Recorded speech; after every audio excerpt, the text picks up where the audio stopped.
I am currently on my way to our state's capital, Olympia, Washington, to meet up with a guy and buy 2 items. One of which I'm very excited about, and I can't wait to get it home to the game room and try to find a spot for it in the collection. The other one, though, I'm not that excited about.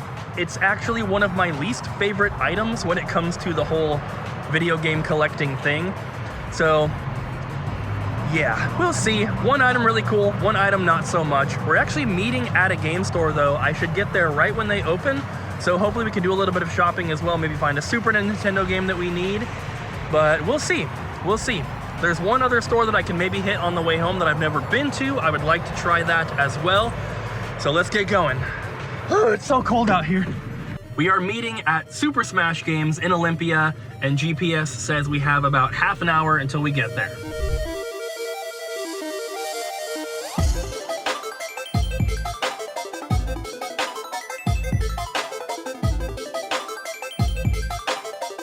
So I met with the guy, got the 2 items. You can see some broken neon signs I have in the back seat of the car, which I'm hoping to get repaired soon. Maybe gives you a little bit of a hint of kind of what we were picking up today. They're not neon signs, but it is some display items, which, like I said, we'll take a look at later in the game room. But now that I have that deal done, let's go into Super Smash Games and hopefully find something that we need for the collection. So Super Smash Games has 2 locations. This is their southernmost one in Olympia, Washington. Their main store is in Tacoma, which is a little bit more north. This place is super cool. I know the owners. We've been shopping here for a very long time. They have awesome inventory, good prices, all that kind of stuff. I also love to see all of the display type items. They like having those around just like I do, and it's pretty cool. I'm looking at a few things for my own collection, which I'll show you guys later in this video. I ended up grabbing 1 game for my store as well to sell. Can I also grab the Metroid Zero Mission there? Yeah, not for this. Yeah. And then a couple things for my friend Sam, who has been getting back into collecting, including this copy of Metal Gear Solid for the Game Boy Color. Fully complete, really good condition, and a good price. I'm of course looking over their Super Nintendo section here, hoping that they have anything that I need from my list, and unfortunately, they don't. They do have some games that I just got recently, so I could have maybe gotten them here, but they're already knocked off the list, so that's kind of how it is for my Super Nintendo collection right now. It's just nearly impossible to find anything that I need. So I'm looking at the NES games as well. Again, they have some really good stuff, just nothing that I'm dying to have right now. I would say that was a pretty successful stop. I kind of don't even want to look at this thing over here. It's so ugly. The fog has cleared up for the most part, so our drive back down south should be pretty safe, as long as I stop filming. So Altec Electronics is a very interesting store. Most video game stores do carry something else, whether that's movies or Pokemon cards or toys or something like that. This store's a little bit different though, because they carry basically all electronics. You'll see as I'm walking around that there are speakers and musical instruments and guitar amps and DVD players, VCRs, televisions, computers, monitors, TVs, all sorts of stuff.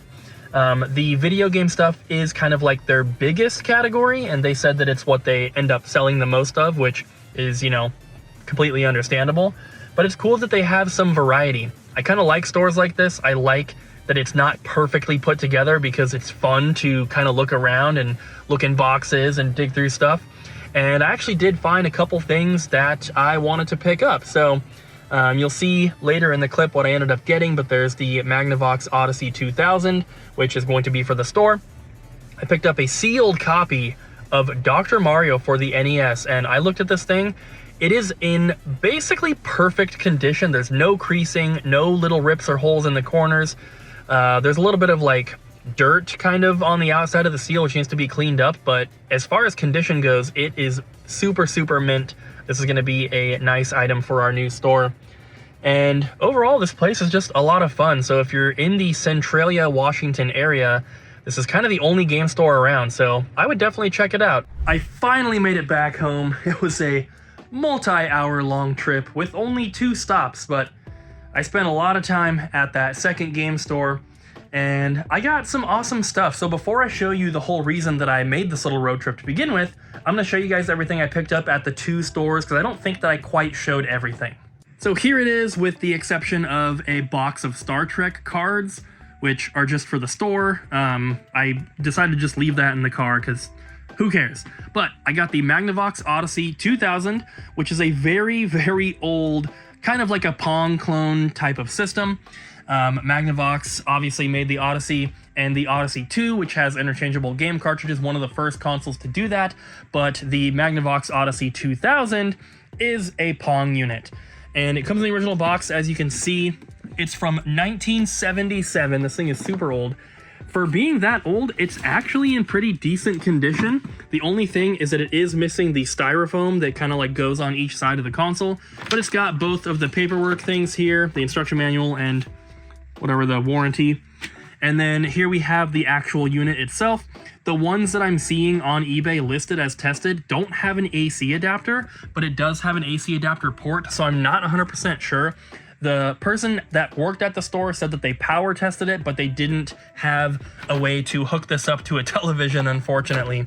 I think he said he used just an old Atari 2600 power adapter, which looks like it would maybe fit in there. It's that same kind of style, at least. So pretty cool. This one's going to be for the store. I just thought it'd be a cool addition to kind of our like plug and play, game and watch, Tiger handheld kind of like part of the new store that I'm trying to build up. I want to have a whole glass case with just Pong units, mini arcade machines, handheld LCD games, all sorts of stuff like that. I thought that would be really awesome for it. We picked up the complete in box Metal Gear Solid for the Game Boy Color for my friend Sam. This one does have the plastic on the box, but the plastic is like completely ripped down the side, so it just falls off. But it is the original plastic. It's got the Metal Gear sticker in there for 30 bucks. Pretty cool. I got 2 instruction manuals that I needed for the collection, so these are ones I already have boxes for, Dragon Ball and Genghis Khan. And then 2 maps or posters for NES games that I don't know if I need these or not. I'm going to check here in a second. I got the Metroid Zero Mission not for resale cartridge because I do already have the Metroid Fusion not for resale, so had to complete that little mini set. Got the Master of Darkness Game Gear manual. This is just to sell, but this is very hard to find manual. I also got the Toys R Us exclusive Batten Kaito soundtrack, which I think is really, really cool. I love Toys R Us, and I played this game when I was a kid, and so this is a cool little piece for the GameCube collection. I got the complete copy of Secret of Evermore, which we're just going to sell at the store. But the big one, we got the factory sealed Dr. Mario, which it's got a little bit of dirt on it that needs to be cleaned up, but the actual seal and box are in amazing condition.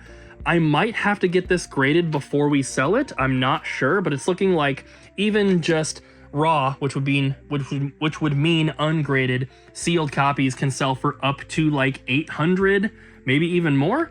So for $330, that was a fantastic price. Maybe we'll get it graded, maybe we won't. So these are the 2 games that these posters were for. First one, Maniac Mansion, I do already have it in there, so we're not changing anything about that. This one, however, Destiny of an Emperor, I already had the poster. The one that I just got today is in better condition, so that's going to be a condition upgrade, but I wanted to show you guys something kind of funny. So this, I think, yeah, this was the one that I just got today. And as you can see, it's got some writing on there. This is actual ballpoint pen. There's like scribbles and everything. This is not printed, right? And then this is the poster that I had before. And look, it also has some writing on it. So I've obviously never played this game. I don't know if like the game kind of tells you to write these down, but either way, I thought that that was just kind of interesting and funny. But this one, as you can see, it's got some damage and stuff like that. So we are swapping it out for this one. So here it is, the moment you've all been waiting for. This is the item that I drove up to pick up today. It is a massive Star Wars Episode 1 Racer vinyl banner. This thing is so cool. It's got the little wooden dowel up there to kind of hold it up. This is obviously not where I'm going to keep it. This is just the best way to show you guys. It has a spot on the bottom for one as well, but there isn't an actual piece of wood there. This is an official display. It is like a vinyl material. It is one-sided, so it's just blank on the back. And I have this one over here, which is about the same size. This is the Ocarina of Time one. This one is double-sided though, and it doesn't have like a hanging spot. So it's just kind of magnetized to that door. But here we go. This thing is super cool. Obviously, I'm a big Nintendo 64 fan. This is a game that I have played quite a bit, and it's really, really fun. And yeah, it was a really good price. I saw this posted on, I think it was in a Facebook group, the Seattle or Greater Seattle Area Retro Gamers group. And the guy that posted it is actually someone that I've done many deals with in the past for stuff like this. Sold stuff to him, bought stuff from him, and he posted this for a really good price. It was $200. I think that's a fantastic deal. I think I paid more, like $600 or $700 for the Zelda one, and the Zelda one is obviously worth quite a bit more than Star Wars, but still, this is amazing. Well, there isn't a lot of room in the game room to put something this big, so this is where I have it. It's not ideal. Maybe we will have it displayed at the new store, but for now, it can go right there. But in the process of talking to him through Facebook Messenger and planning to meet up, he had another item that he offered to me, and I originally told him, I think I'll have Jesse put the screenshot up here, but I said something like, it would have to be extremely cheap because I hate it. Something like that. And he threw me a price. I countered. I'm pretty sure the price he gave me, he wanted me to counter because it was a very weird price. I think he said $325 for both. So of course I countered at $300. He accepted, and now I have this horrendously ugly sign that I do not like. And it is the Games for Windows light up box sign. I have seen this for sale plenty of times in the past at game stores and at conventions. I just do not like this sign at all. And I think it's because it doesn't look like a gaming sign. It is so simple. The colors are not anything exciting. It's got just like plain text font. And it reminds me more of like a corporate event style sign. Like this is what you would see at the like Games for Windows booth at like a networking convention or something like that. This is not appealing to gamers. You know, I collect signs. We have PlayStation signs. We have Nintendo signs. All sorts of really cool stuff. This one just doesn't do it for me. This thing's kind of ugly. I do not like it, and I'm not keeping it. This will be for sale once we open up our store at the new location, and we're planning on having a decent selection of signage and promotional items and really like special stuff like this, which is why I grabbed it, because I hope that somebody will enjoy this. It's just not for me. So let me know in the comments, what do you think the coolest thing is that I got today? Obviously, for me, it's got to be the Star Wars sign here, but I don't know. The Metroid not for resale cartridge is also pretty freaking cool. So let me know in the comments down below. Thank you guys so much for watching. I hope you enjoyed the video, and I'll see you in the next one.